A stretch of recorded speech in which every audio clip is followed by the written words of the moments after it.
જય શ્રી કૃષ્ણ મિત્રો, આપ સૌ મિત્રોનું મારી ચેનલમાં હાર્દિક સ્વાગત છે. પવિત્ર પુરુષોત્તમ માસ ચાલી રહ્યો છે. હવે થોડા દિવસોમાં તેના સમાપન તરફ આગળ વધી રહ્યો છે. મિત્રો, આજના વિડીયોમાં આપણે પુરુષોત્તમ માસમાં 18મા દિવસની વાર્તા સાંભળશું. 18મા દિવસની વાર્તાનું નામ છે હરિની અકળ કળા. તો ચાલો સાંભળીએ. આપે જો હજી સુધી ચેનલને સબસ્ક્રાઈબ ન કરી હોય તો કૃપયા કરી લેશો અને સાથ સહકાર આપશો, જેથી આપને દરરોજ કથા વાર્તા મહાત્મ્ય સાંભળવા મળતા રહે. મિત્રો, આપણે ઘણી વખત જોયું છે કે સીધા સરળ માણસોના જીવનમાં ઘણી વખત બહુ જ ખરાબ દિવસો જોવા પડે છે, કષ્ટ પીડા વેઠવી પડે છે. ત્યારે તે વ્યક્તિને એમ થાય છે કે હું આટલા ધર્મ ધ્યાન કરું છું, છતાં પણ મારા જીવનમાં આટલું કષ્ટ કેમ છે. જ્યારે બીજી વ્યક્તિ અત્યાચારી હોય, ખોટા કામ કરતી હોય, છતાં પણ એના જીવનમાં સુખ શાંતિ સમૃદ્ધિ હોય, ત્યારે મનમાં ઘણી વખત સામાન્ય માણસને પ્રશ્ન થાય છે. પણ કહેવાય છે ને, હરિની લીલા અપરંપાર છે. ઈશ્વરની લીલાને કોઈ સમજી શક્યું નથી. એની પાછળ પણ કંઈકનું કંઈક પૂર્વભવનું કર્મનું લેણાદેણીનું કારણ હોય છે. આજની વાર્તાનો આ જ સાર છે. ચાલો આગળની વાર્તા આપણે સાંભળશું. એક ગામમાં બે ભાઈઓ હતા. તે બંને ભાઈઓના સ્વભાવ જુદા અને કર્મ પણ જુદા. તેનો બાપ તો ક્યારનોય મૃત્યુ પામી ગયો હતો, પણ ઘરમાં ગઈઢી મા હતી. મોટો ભાઈ ગમે ત્યાંથી ધન કમાઈ લાવે. ઘરમાં ખાવાની કોઈ ખોટ ન હતી, છતાં ડોસીમાનો જીવ ખૂબ આકુળ વ્યાકુળ રહેતો હતો. તેના જીવને જરાય શાંતિ ન હતી. આજે મોટો ભાઈ હતો તે ભગવાનને ગજવામાં રાખતો. એ તો અડધી રાત થાય એટલે ખાતરીઓને તલવાર લઈને ઉપડે. પછી ગમે તેનું ઘર હોય, ખાતર પાડી હાથ પડે તે ઉઠાવી લાવે. કોઈક વખત માં શિખામણ આપે કે ભાઈ, ભગવાને આપણને હાથ પગ આપ્યા છે, શરીર નરવા છે. કોઈક દિવસ મજૂરી કરીને નીતિથી કમાય તો કેવું સારું. કોક વેળા અવળો દાડો ઉગશે તો આપણે સંકટમાં આવી પડશું. પણ ડોસીમાનું કહેવું કોણ ગળકાળે? એ તો જ્યાં જાય ત્યાં તેના પાસા પોબારા જ હોય. જ્યારે નાનો ભાઈ બંને તે થઈ શકે તેટલી મજૂરી કરે અને રાત્રે એક યોગી મહારાજના આશ્રમે કથા સાંભળવા જાય. છેવટે મોટા ભાઈના સ્વભાવથી કંટાળી ગયો અને તે જુદો થયો. થોડો સમય થયો ત્યાં પુરુષોત્તમ માસના પવિત્ર દિવસો આવ્યા. નાના ભાઈ ખૂબ ધાર્મિક હતો અને સરળ સ્વભાવનો હતો. તેને ખોટા કર્મો કરવા જરા પણ પસંદ હતા નહીં. નાના ભાઈએ પુરુષોત્તમ માસનું વ્રત શરૂ કર્યું. સવારે નાહી ધોઈ મજૂરીએ જાય અને રાત્રે ગુરુ મહારાજ પાસે કથા સાંભળવા જાય. 2-3 દિવસ થયા. નાનો ભાઈ રાત્રે કથા સાંભળવા ગયો. મધરાત થઈ અને તેના ઘરને એક ઓચિંતાની આગ લાગી ગઈ. મોડી રાત્રે કથા સાંભળીને નાના ભાઈએ ઘરે આવીને જુએ છે તો તેનું ઘર આખું બળીને સળગી ગયેલું પડ્યું હતું.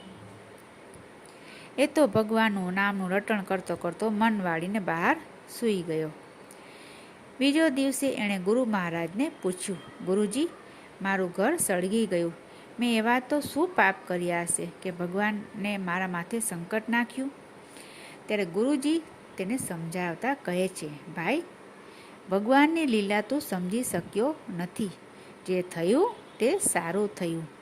જો તું રાતે ઘરમાં સૂતેલો હોત અને આગ લાગી હોત તો મૃત્યુ પામત કે નહીં?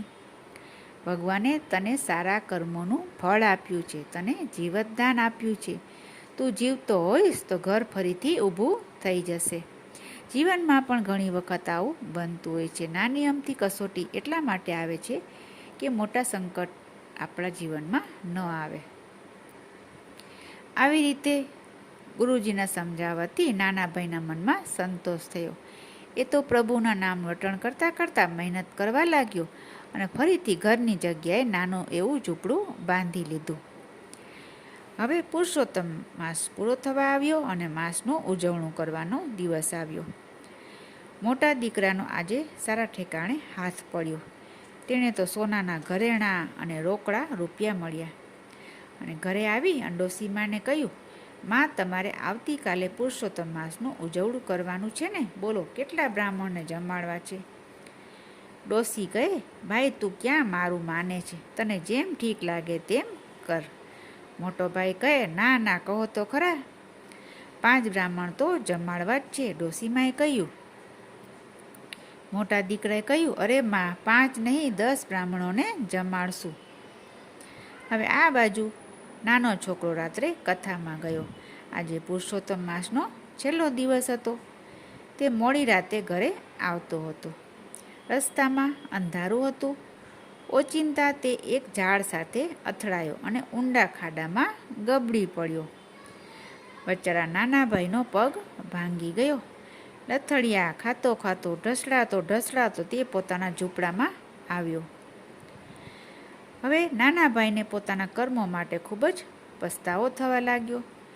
તેને થયું, મેં એવા તે કયા ખોટા કર્મ કર્યા હશે કે મને કથા સાંભળવા ગયો અને વળતા મને આવી સજા મળી. તેણે ભગવાન આગળ પોતાના દુઃખનું નિવેદન કરવા માંડ્યું કે હે ભગવાન, આ જન્મમાં તો મેં જાણી જોઈને કોઈ જાતનું પાપ કર્મ કર્યું નથી, છતાં મને ભક્તિનું આવું ફળ કેમ મળ્યું? તેના શરીરમાં ખૂબ વેદના થતી હતી. તે ધ્રુસકે ને ધ્રુસકે રડવા લાગ્યો. હવે આ સમાચાર ગુરુ મહારાજને મળ્યા. ગુરુ મહારાજ એ જ ઘડીએ તેની ઝૂંપડીએ આવ્યા અને તેના મનને આશ્વાસન આપવા લાગ્યા. નાનો ભાઈ કહે, ગુરુજી, ભાગ્યની રેખા મને સમજાતી નથી. સારા કામનું આવું ફળ કંઈ મળતું હશે? મારા મોટા ભાઈએ ગઈકાલે ચોરીનું કરી, છતાં તેને સારું ફળ મળ્યું. ઘણું બધું ધન લઈ આવ્યો. હું તો ભક્તિ કરવા આવ્યો હતો આપની પાસે, છતાં હું મરતા મરતા બચ્યો છું. ત્યારે ગુરુજીએ તેને સમજાવતા કહ્યું, ભાઈ, તારા ગયા ભવના ઘોર પાપનું ફળ આજે પૂરું થયું. જો આ ભવના પુણ્ય આડા ન આવ્યા હોત તો તું એટલા મોટા ખાડામાં પડીને જીવતો રહેત ખરો? તું આજે જે જીવતો રહ્યો છે તે તારા આ ભવના પુણ્યનું ફળ જ છે. ગુરુજી, તો મારા મોટા ભાઈને તેમના ખરાબ કર્મોનું સારું ફળ કેમ મળતું હશે? આનો ભેદ મને સમજાવવાની કૃપા કરો. નાના ભાઈએ ગુરુજીને આ પ્રશ્ન કર્યો. ગુરુજી હસીને બોલ્યા, ભાઈ, ગયા ભવના તેના અનેક પુણ્ય કર્મોનો આજે ઉદય થવાનો હતો. આજે તો એને ગયા ભવના પુણ્યના બળે રાજા થવાનો યોગ હતો, પણ આ ભવના પાપ કર્મો એનું આ બધું સુખ ઝૂંટવી લીધું અને જે રાજ સુખ મળવાનું હતું તે થોડીક ચોરીની આવકમાં ફેરવાઈ ગયું. ભાગ્યના લેખનો ભેદ તું શું સમજે? તો આવી રીતે કર્મોના ફળ મળતું હોય છે. ગુરુજીની વાત સાંભળી નાનો ભાઈ ભગવાનની કૃપામાંની આનંદમાં ફરી આવી ગયો. ગુરુજીએ તેના પગે પાટાપિંડી કર્યા. થોડા સમયમાં તે નાનો ભાઈ હરતો ફરતો થઈ ગયો અને કમાતો થઈ ગયો. ધીમે ધીમે નાના ભાઈની આવક વધતી ગઈ અને તે સુખપૂર્વક મોટી હવેલી બાંધીને રહેવા લાગ્યો. હવે તે હરિની કળાનું મોલતોલ સમજી ગયો હતો. નાનો છોકરો ડોસીમાના પોતાના ઘરે તેડી લાવ્યો અને મા દીકરો હરિનું ભજન કરતાં કરતાં સુખપૂર્વક દિવસો પસાર કરવા લાગ્યા. ડોસીમા અને નાના દીકરાને અધિક માસનું મનગમતું ફળ મળ્યું. તો હરિની અપરંપાર લીલા કંઈક આવી હોય છે. મિત્રો, આ જે પુરુષોત્તમ માસની વાર્તા છે એમાં કંઈક ને કંઈક સાર અને સંદેશ હોય છે. તો આશા રાખું છું કે આપને વિડીયો પસંદ આવી હશે. અને હા, આપ આ જે વિડીયોની વાર્તા છે તે આવનારી નવી પેઢી કે નાના બાળકોને પણ કંઈ સંભળાવો તો તેઓના પણ ધર્મના રસ્તે ચાલવાનું બોધ તેમને મળતો રહે. આશા રાખું છું આપને વિડીયો સારી લાગી હશે અને કોમેન્ટમાં જય પુરુષોત્તમ ભગવાન લખશો અને વિડીયો ગ્રુપ સંબંધી મિત્રોમાં શેર કરશો. ફરી મળીશું નવી વિડીયો સાથે. ત્યાં સુધી જય શ્રી કૃષ્ણ.